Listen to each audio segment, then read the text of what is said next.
The guerrilla war intensified. Smith's security forces were overstretched. South Africa was still trying to push Smith to do a deal, and it had withdrawn military support. Even the supply of ammunition was restricted. Privately, Ian Smith was under great pressure. Publicly, he toughed it out. I don't believe in black majority rule ever in Rhodesia. Not in 1,000 years.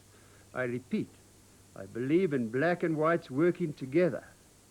If one day it's white and the next day it is black, I believe we will have failed, and I think it will be a disaster for Rhodesia. In an unlikely move, Forster now collaborated with Henry Kissinger, the United States Secretary of State, to seek a settlement. Both thought it could stop the spread of communism in Africa. Kissinger simply told Smith the game was up. He turned round to Ian Smith at one period of time. He said, "Mr. Prime Minister, this is the first time in my career that I've had to ask anyone to commit political suicide."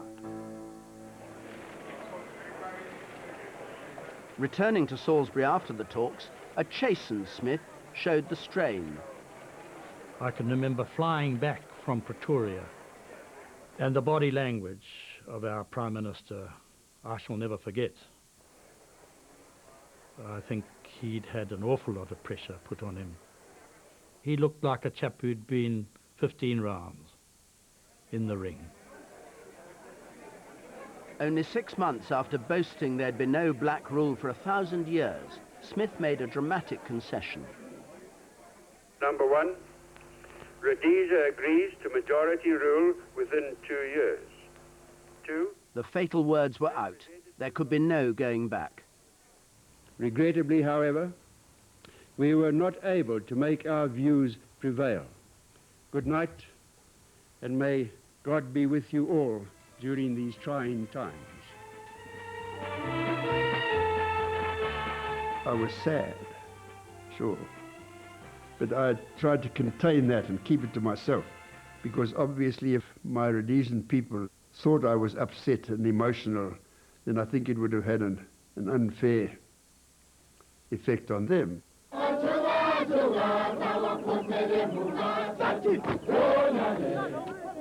I couldn't tell them it looks to me as though this is the end of the line and there's no hope. We had to try to hold the position.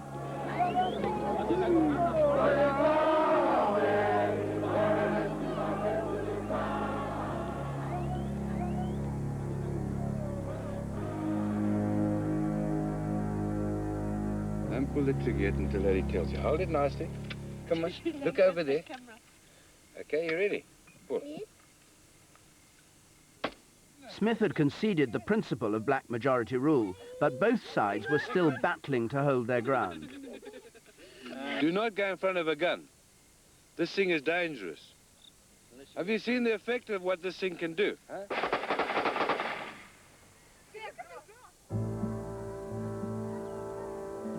As long as the nationalists refused to settle on Smith's terms, they were his enemy. Just across the Rhodesian border in Mozambique, you can still see evidence of the ferocity of the battle. Here, white Rhodesia showed its determination to hold the line. On a bend in the Neadzonia River, now overgrown with trees and thorn, are what look like crumbling concrete bunkers. This was one of Robert Mugabe's camps. The Rhodesians claimed it was being used to train his Zanla guerrillas. The nationalists said it housed refugees from Smith's Rhodesia. These are the mass graves of hundreds of men, women and children killed by the Rhodesian army in one morning. Our casualties were 4 lightly wounded, and they were over 1,000. The exact was 1,026. Killed. Killed. Now in war, you can always you work on if for one kill there's always at least 2 wounded. So there were a couple of thousand others who should have been running around with what we call oil leaks, you know. I've never forgotten the kind of sight I saw there. I think they must have emptied some tons of ammunition, judging by the shells that gathered that almost half an acre or more of a camp, empty shells. It was really a massacre. It was a good hit. And it certainly put Zandler back a long, long way. The near-Dzonia raid was followed by devastating assaults on other guerrilla bases. They tested the resilience of Mugabe's forces to the limit.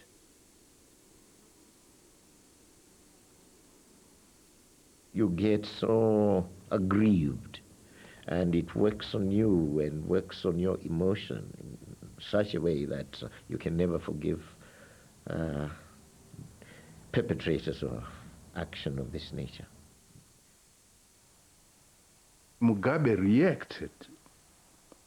He said, I'm beginning to wonder whether this armed struggle is worth pursuing. That's what he said to my face.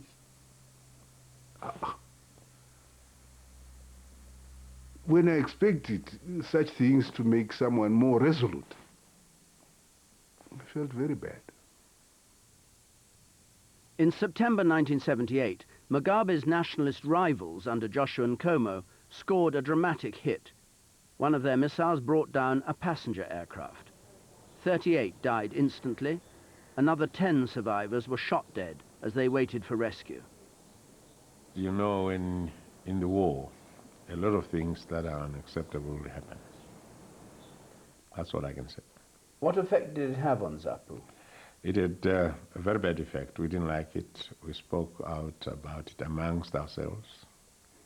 That was one black mark against our military policy and system. The Sarkatar, this is Green Leader. We are attacking the terrorist base at Westlands Farm at this time. Rhodesia's vengeance was swift. With a brusque warning to the Zambians to keep clear, they attacked Nkomo's bases inside Zambia. Rhodesia has no quarrel with Zambia or her security forces. We therefore ask you not to intervene or oppose our attack. Did you copy all that? Copied.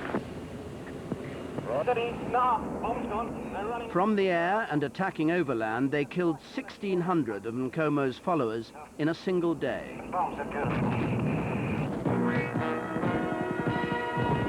Most of the terrorists wore some kind of uniform. Some were caught washing in the river.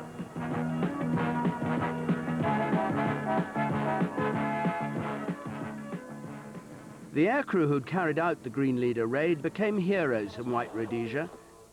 Their message to the control tower made into a hit single. This is what God would have willed. Kill or see the children killed. In 1979, Britain elected a new Prime Minister. Smith expected Margaret Thatcher to approve a compromise deal he'd struck with black moderates. Bishop Muzorewa had just been elected Rhodesia's first black Prime Minister. Arriving in Zambia for the Commonwealth Conference, she surprised everyone by dashing his hopes. The aim is to bring Rhodesia to legal independence on a basis which the Commonwealth and the international community as a whole. Fighting. The man awaited with most trepidation in London was not Mugabe, but the commander of his guerrilla forces, General Tongagara. Smith is our great teacher because all the attacks he has made on us has improved our tactics. He was quite a revelation when he came to London. Tall, strapping man with a lively sense of humor, a big personality. And on the very opening day of the negotiations, we adjourned to coffee into one of the grand, gilded rooms of Lancaster House, and each delegation stood in its own corner and eyed each other very suspiciously. And you know, it was Tongagara who broke the ice. He put down his cup and saucer, strode across to the White Rhodesians and walked up to Ian Smith and said, "You won't remember me, but I was a small boy playing on your farm while my mother was a labourer." I looked at him and I said,